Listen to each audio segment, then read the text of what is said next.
All right, folks, I'm at my next service call. We have a new residential client. Air conditioning in the master bedroom not cooled well. Let's go see what's going on. Morning. I understand you got no air conditioning. Yeah, so my main level, Okay. on middle of April, I turned it on and it started to go on and then go off, and go on. And go The indoor unit or the outdoor unit? the outdoor. Okay. So what'd you do? a guy came, Yep. another guy, and he said I had low pressure. So he added 2.5 pounds of Freon, Okay. and then it was running fine until the same thing Reoccurred. Yeah.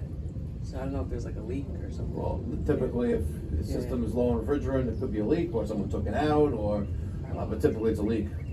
Yeah, so... You're motion this way, so the units are over there? They're over there. So the filter's clean, you have good airflow coming out of the vents?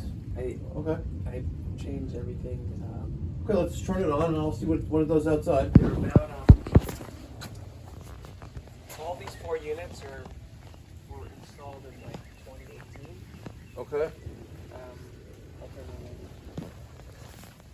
on. Just wanted to get first set of eyes on it. Yep, understood. Old Coleman. Old micro-channel coils. Yep.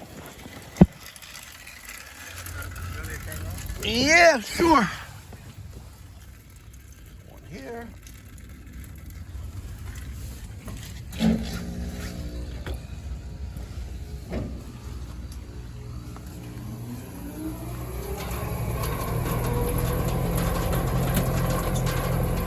Three times.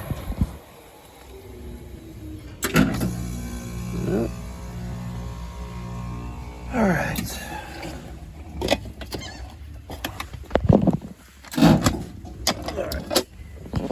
Let's go look at the gauges. Kicks off right away. Bet you there's no pressure in the system.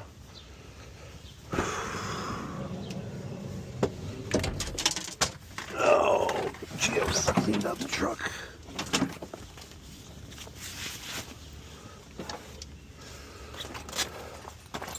Grab a little pair of channel locks, just in case.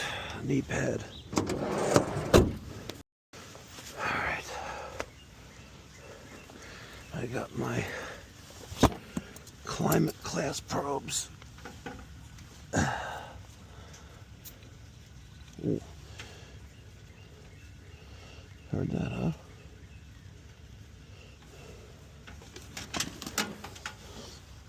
Mm.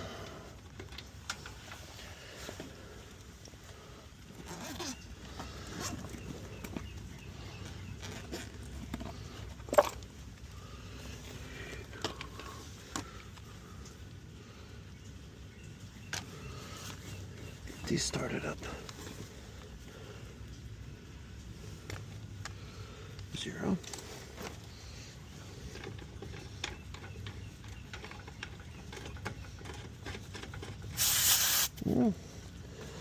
Got some pressure there, but not a lot.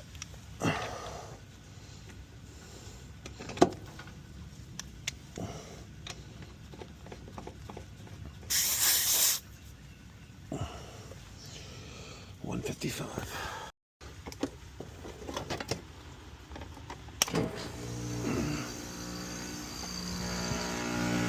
100, 166, 65, 60. Yeah, low pressure. We're gonna leave that off position. All right, let me give you the news. You want to sit down? Okay. You have a leak. Okay. So there's 5 things you can do. I've been doing this for a while, so this is all lodged in my head, but I need to make you aware of this because obviously the last guy just gas and goed. Filled you up, have a nice day. So number 1, you can do nothing. Obviously you do nothing, you have no cooling. There's hardly any refrigerant in the system now. It immediately, turns off after seconds, not like after a minute or two, immediately. Right. So that's kind of out of the question. Number 2, you can do another example of gas and go, which I don't recommend. You should try to do something about this. Right. But if you gas and go, you're just putting more blood into your system without having the surgery. Right. Number 3, we add refrigerant. We can add a sealant and or with dye. In the hopes of trying to seal up the leak. Kind of like a Band-Aid, not a permanent fix, no guarantee it'll work. But the dye would help us look for something that's easier to find when that does leak out again, if it does leak out again. Number 4, we suck out the refrigerant that's in the system. And this is now getting progressively more expensive with these options, by the way. We suck out the refrigerant in the system, we weigh that, and then we fill the system with nitrogen, and then we look for a leak. We can also try electronic leak detection with the system as is, but this weather is not really conducive for that today. But we could, if you want to. I'll go to my shop, get an electronic leak detector, and we'll look outside and look inside, and hopefully we can hear something or see something. Number 4, you replace the equipment. I'm sorry, number 5, you replace the equipment. So those are the 5 options. So, with number 5, do you have to replace the outside and the air handler? Well, typically you would replace, what's failed, but we would need to determine what has failed, whether it's the indoor unit, the outdoor unit. It could also be the copper lines that connect the two together. It's rare, but it does happen. So if you have a leak in the system, it could be in the indoor unit, the outdoor unit, or the copper lines that connect the two together. Here, your copper lines run up the exterior wall of the house behind a white leader, and then they go somewhere. So it's not probably going to be that, but joints do fail over time. It was improperly done, 8 years ago when the house was built or renovated when those units were put in. But if you're replacing, if you're going option 5, you're replacing the system. So that would be the indoor and outdoor unit, and only because the refrigerants, you have a 410A system, a Puron system. Puron was phased out January of last year, so it's been replaced by a new refrigerant. Did they reverse that? I saw. Well, they prolonged the inevitable, but it's still kind of hard to find R410A equipment. Okay. We could probably hunt around and find something, but they did postpone it, but it was still in effect. I mean, let's say this was your house. I would spend some time looking for this leak to determine what it is. Now, unfortunately, you have builder's grade equipment, and with a coil that we call a microchannel coil, and these things are just inherently leak. I wouldn't be surprised if it leaks outside. I wouldn't be, and that's new outdoor unit. If we can get a new R410A 3-ton system. I have all the screws off. We're just going to prop that, hopefully, right there.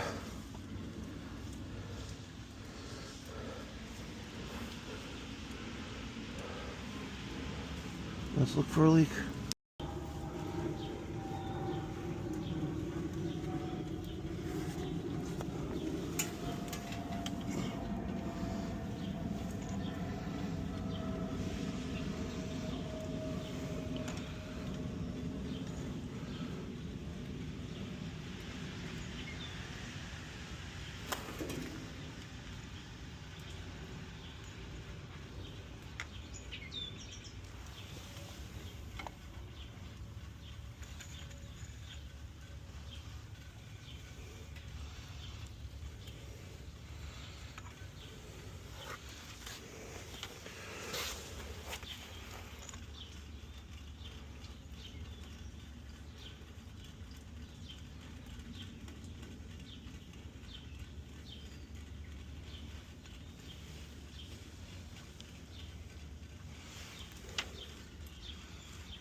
I would have wagered it would have been here. Alright, nothing really detected on this unit. Let's go check the air handler. Alright, let's check this coil.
crumbling apart.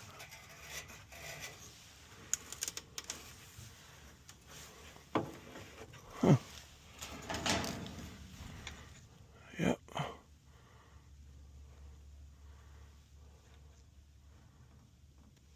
I'll be damned. All right, let's take a look at this coil. It's literally disintegrating,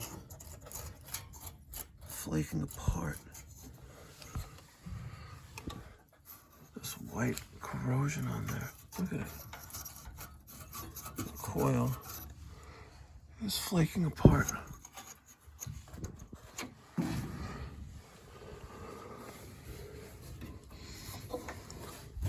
Wow. I had money on the micro channel coil outside, but this one takes the cake. Ladies and gentlemen, I say this time and time again. A good technician is observant of their surroundings. What did you notice when I explained the 5 things a homeowner can do when they have a refrigeration leak? What was the first response the homeowner said to me? He went right to option number 5. Why? Put yourself in their shoes. You had this equipment installed approximately 8 years ago. We also got some service history from the homeowner on other systems, and substantial repairs have also been made. Cy Sims said for many years that an educated consumer is his best customer. We presented 5 options to the homeowner on how to make this problem go away. Now, granted, the first 1 and 2 don't make it go away. But if you go with 4 or 5, the problem could go away. But unless you do number 5, that's the only way you're going to get a new warranty on a brand new install. Let me get your thoughts and feedback in the comment section down below. And stay tuned for part 2 when we install a 3-ton, 36,000 BTU Mikey Pipes powered by ACiQ side discharge, high performance, high efficiency heat pump inverter communicating system. I can't wait. It's going to be awesome. Catch you in the next one. Be well. God bless. Stay safe.